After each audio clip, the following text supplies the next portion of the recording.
एक बार हर्षवर्धन जी को जा रही हूँ। हर्षवर्धन जी, ये जो बात बार बार प्रोपोगेट की जा रही है, मुझे लगता है इससे, जैसा प्रोफेसर रागी ने कहा, पॉलिटिकल गेन बीजेपी को कितना हम नहीं जानते हैं इन टर्म्स ऑफ वोटर, लेकिन बाकियों को फायदा ज्यादा है, इसलिए ज्यादा उछाला जा रहा है।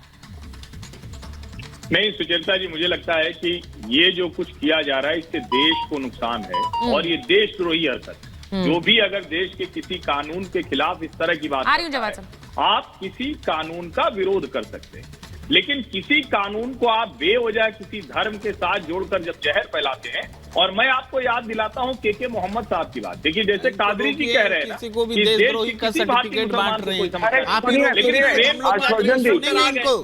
ये देशद्रोही बताएंगे हम लोग को बैठ करके। एक सेकंड बेकार की बातें कर रहे हैं। अच्छा, आप एक मिनट देशद्रोही है, कोई सवाल उठा नहीं, रहे हैं। आपकी देशभक्ति में कौन सवाल उठा रहा है सर? कोई ये कैसे कह रहे हैं कि हर्षवर्धन के बारे में कोई अपनी राय रख रहा है तो देशद्रोही हो? अरे भाई, आप हर कोई अपनी राय, सर्टिफिकेट देंगे। कोई सर्टिफिकेट नहीं मिल रहा भाई, किसी को सर्टिफिकेट नहीं माना जा रहा। हर्षवर्धन जी, बात कंप्लीट करिए।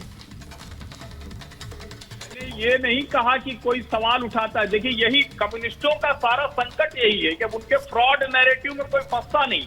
मैंने कहा, जब आप किसी कानून को किसी धर्म से जोड़कर जहर फैलाते हैं तो आप देशद्रोही हैं। अब जहर जब आपने बोल ही दिया तो फिर देशद्रोही क्या? जहर आप जहर फैला रहे हैं क्या? दुश्मन होगा जो जहर फैलाए। नहीं, तो आप जहर तो देशद्रोही नहीं आप फैला तय रहे हैं करेंगे ना। क्या? नहीं, मुसलमान देशद्रोही आप तय करेंगे क्या?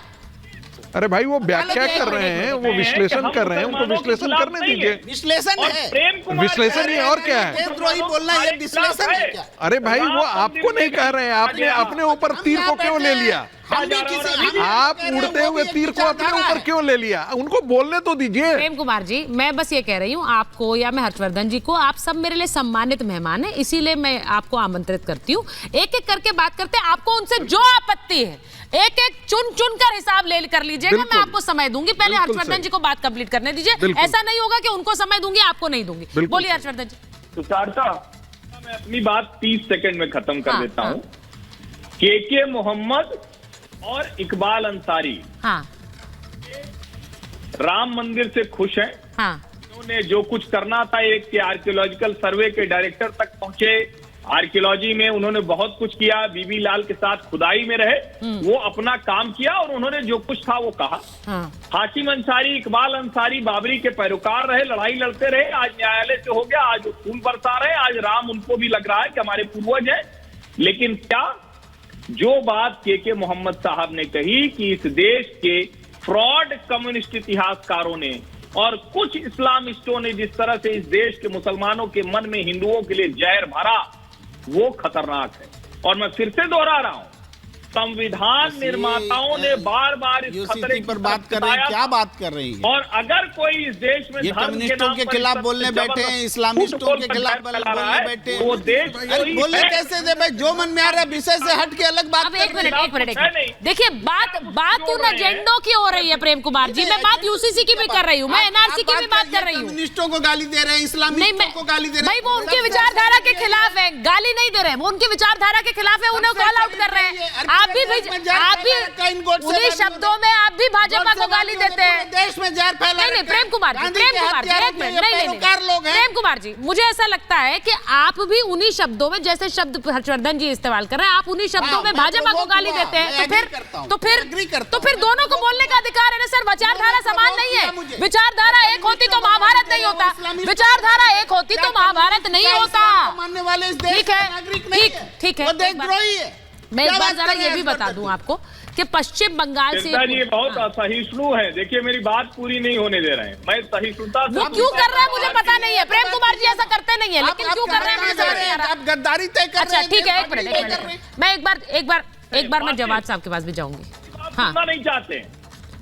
अब मुझे एक बात बड़ी क्लियर है कि जब सीएए की बात हुई है, हर्षवर्धन जी, सीएए की बात हुई, प्रोफेसर रागी, प्रेम कुमार जी, तो ममता बनर्जी ने सबसे पहले उसके खिलाफ बोल दिया। उन्होंने कहा पश्चिम बंगाल में लागू नहीं होने दूंगी मैं, पश्चिम बंगाल में ये लागू नहीं हो सकता है। अब मेरा सवाल वही है, यूसीसी की बात आ रही है, उत्तराखंड में उसे लागू करने की बात हो रही है। 2 फरवरी को उसका ड्राफ्ट आ जाएगा। पुष्कर सिंह धामी ने आज ऑन रिकॉर्ड कहा है कि इसके बाद हम इसे पेश कर देंगे और लागू कर देंगे पूरे राज्य में। ये सिर्फ उत्तराखंड की बात नहीं है, यूसीसी पूरे देश में लागू हो, उससे भी। हाँ, जवाब सब आ रही है, उसी की बात आ रही है। एक बार प्रोफेसर आगे से रिएक्शन देखिए, सुचरिता, ये देश कोई ममता बनर्जी की बपौती नहीं है। उनको बहुत अच्छी तरीके से जान लेना चाहिए कि सिटीजनशिप का अधिकार जो है वो केंद्र का अधिकार तय करने का है। एक मिनट प्लीज प्लीज। अरे फिर आप प्रेम कुमार जी एक मिनट, अरे भाई वो उनकी एक सेकंड आप बकबक करते हैं। अरे कल से एक मिनट रुक जाइए। नहीं प्रेम आप यहाँ पर कूद जाओ तुम, किसी की बपौती नहीं, मतलब कोई, अरे भाई ये क्या तरीका है? एक सेकंड भाई, वो आपको नहीं कह रहे हैं ना प्रेम कुमार जी, वो उनका तरीका है कहने का। अरे वो कह रहे हो किसी की बपौती नहीं है। अरे भाई यार आपको भाषा का ज्ञान नहीं है तो डूब मरो। ये बड़े आराम से नहीं यूसेज होता है प्रेम कुमार जी, ये यूसेज होता है इसको लेकर। ठीक है एक मिनट प्लीज। अरे भाई ये सब बातें मत करिए। नहीं ये मैं आप दोनों से बोल रही हूँ, नहीं तो क्योंकि उन्होंने बपौती, अरे भाई उन्होंने सामान्य बात करी प्रेम कुमार जी। पूरे डिबेट में उन्होंने कुछ गलत नहीं बोला था। उन्होंने एक मिनट नहीं, अरे भाई प्रेम कुमार जी नहीं, मैं ऐसे नहीं करती हूँ। नहीं प्रेम कुमार जी मैं ऐसे नहीं करती हूँ। नहीं एक मिनट उन्होंने कब बोला?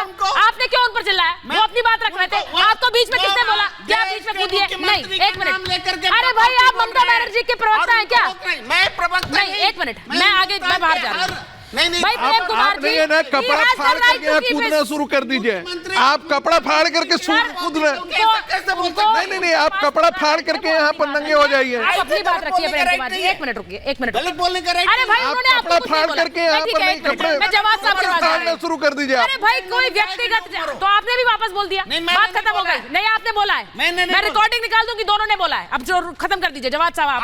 एक मिनट मैं आपको भी नहीं रोकती हूँ प्रेम कुमार जी, और आपको ये अच्छी तरह पता है। मैं आपको भी उतना ही समय देती हूँ। मैं जवाद साहब के पास जा रही हूँ, वो बाहर से बैठे हुए, उनके पास जा नहीं पा रही हूँ मैं।